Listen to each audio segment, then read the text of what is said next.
Today we are going to discuss most dangerous phenomenon in supply chain engineering. Today I am going to show you how a tiny whisper from a customer becomes a scream at factory and how engineers used a math to stop it. Remember 2020? You walked in a supermarket to buy a toilet paper and the shelves were completely empty. You thought, wow, people must be using 10 times more toilet paper than usual. But there is the crazy part. They weren't. The actual consumption of toilet paper only went up by tiny percentage. So, if people were using only a little bit more, then why did factories halfway across the world panic? They run 24/7 shift and eventually a crash happened. This is called the Bullwhip Effect.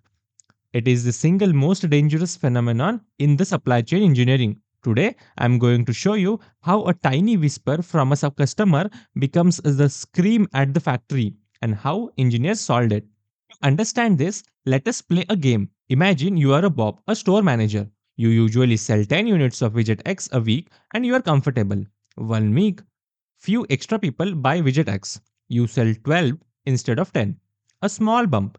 But Bob gets nervous. He thinks, what if this is the trend?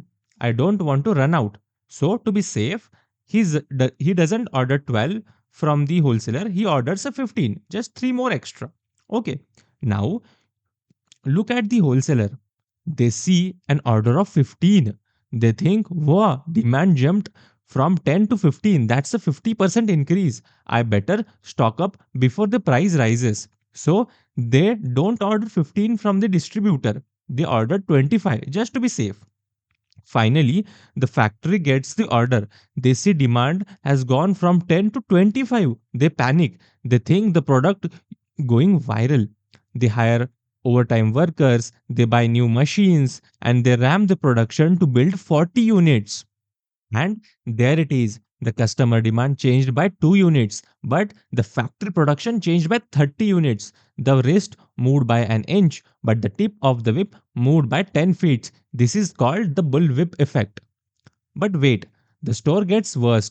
A few weeks later, a store manager Bob realizes that, oh, nobody actually needed that many widgets. So he stops ordering. The wholesaler stops ordering. The factory just spent millions of rupees hiring new workers, suddenly has zero orders.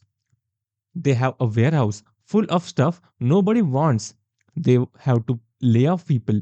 They lose millions. This cycle of boom and bust kills companies every single day.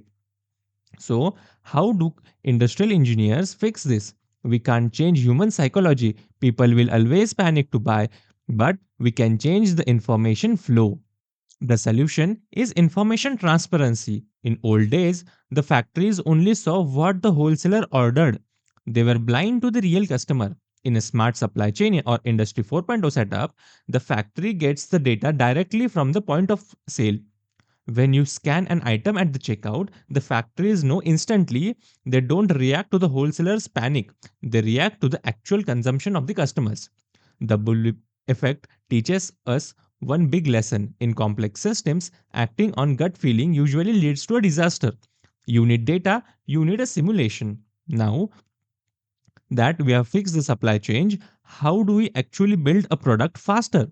In the next video, I'm going to explain the theory of constraint, or why the slowest person on your team is actually the most important and you don't want to miss out that.